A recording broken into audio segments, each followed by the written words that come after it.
मी शहारे प्रल्हाद मनसाराम, मुख्याध्यापक शांताबाई नखाते विद्यालय देवगाव फाटा, तालुका शिरूर, जिल्हा परभणी, महाराष्ट्र ह्या शाळेचा मुख्याध्यापक असून आमच्या शाळेमध्ये अटल टिंकरिंग लॅब आहे आणि या लॅबचे इंचार्ज माझे सहकारी श्री पडोळे सर आणि दुसरे सहकारी श्री उगे सर यांनी अटल टिंकरिंग लॅबमध्ये विद्यार्थ्यांना वेगवेगळ्या मॉडेल्स तयार करणे, त्यांची सायंटिस्ट या दृष्टिकोनातून त्यांना तयार करणे असे करत असतात. मी पडोळी बालाजी, शांताबाई नखाते विद्यालय देवगाव फाटा या ठिकाणी अटल टिंकरिंग लॅबचा इन्चार्ज माझ्याकडे असून मी त्याबद्दल विद्यार्थ्यांना माहिती सांगतो. मी उगे विजय सिद्धरामप्पा अटल टिंकरिंग लॅबसाठी असिस्टंट म्हणून आहे. तर मी विद्यार्थ्यांना जे काही साहित्य लागतं आहे ते देण्याचं काम मी करत असतो. तर आपण आता सध्या अटल टिंकरिंग लॅबकडे जाऊया. तर सर्वप्रथम आपण एंट्री करत आहोत अटल टिंकरिंग लॅबमध्ये त्याच्या दिशेने. तर हे डाव्या साईडला या ठिकाणी जी काय माहिती आहे ती सर्व आपण रंगवगैरे केलेली आहे. सिम्बॉल म्हणजे science, Atal tinkering lab, science, technology, engineering, arts, mechanical असं प्रकार अटल टिंकरिंग लॅब त्याकडे आपण चाललो.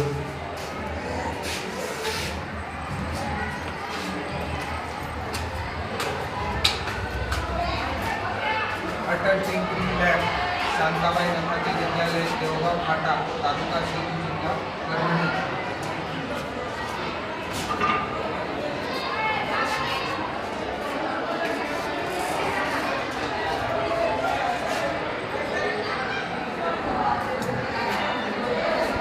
त्या दिशेने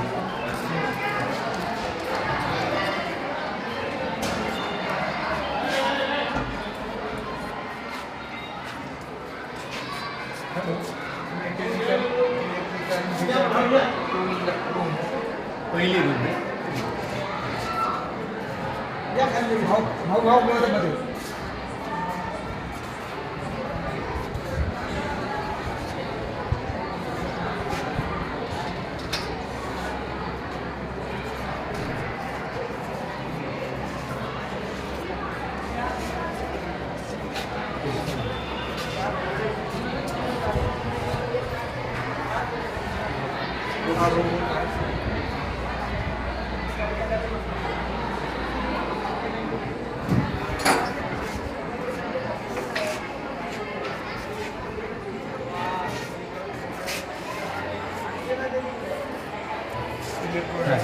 and sensor.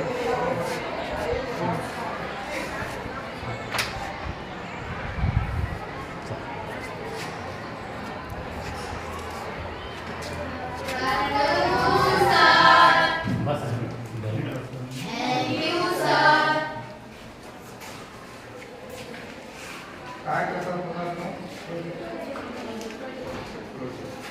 आपण इंट्रोडक्शन देऊ.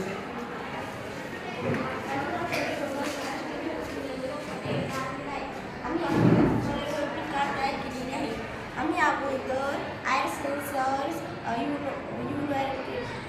आर्डिनो युनो यांचा वापर करून इनपुट आउटपुट मोटार यांचा वापर करून तयार केलेले आहे. यांचा उपयोग आपण एखादी वस्तू पुढे ठेवली त्याच्या पाठलाग करतो.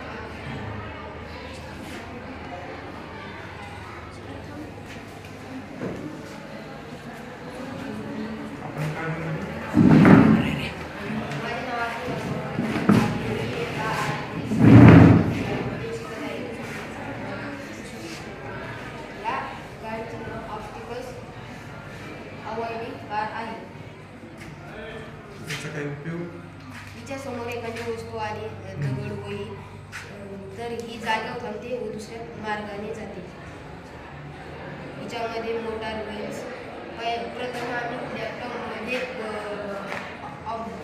ऑब्स्टिकल्स आवानी प्रोजेक्ट तयार केला आणि आर्डिनो युनोमध्ये रन केला.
त्याचा उपयोग त्याचा उपयोग आपण ज्या जागी जाऊ शकतो तिथे सहजपणे जाऊ शकतो.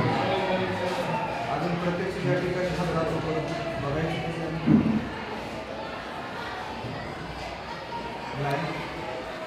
आपण याला कॅमेरा जोडू शकतो हां. आणि कॅमेरा जोडल्यावर आपण याला जर चालू केलं तर तो आपण तो जिथे जातो तिथे आपण लाईव्ह पाहू शकतो.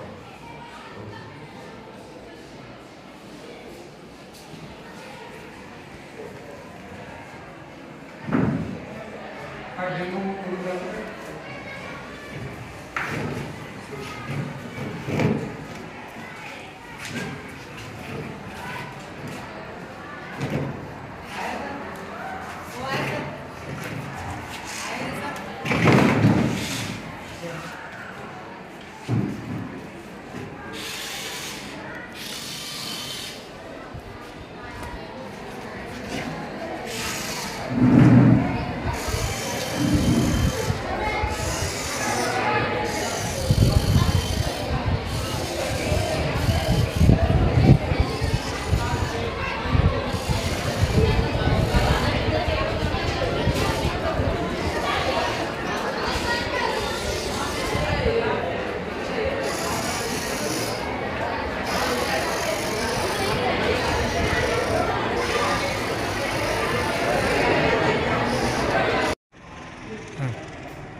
काय आहे त्याच्यामध्ये काय करायचं आपल्याला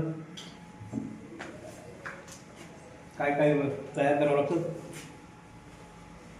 हे 3D प्रिंटर आहे. लॅपटॉपमध्ये मी 3D स्केच बनवलो. कार्डमध्ये इन्स्टॉल करणारे स्केच आणि हे कार्ड त्याच्यामध्ये इन्स्टॉल करणार. मग ते त्याच्यामध्ये मटेरियल टाकलं तिथं तर मग ते 3D प्रिंट बनतं. आणि मूर्ती तयार होते. जे आपण टाकलं त्याच्यामध्ये मूर्ती तयार. 3D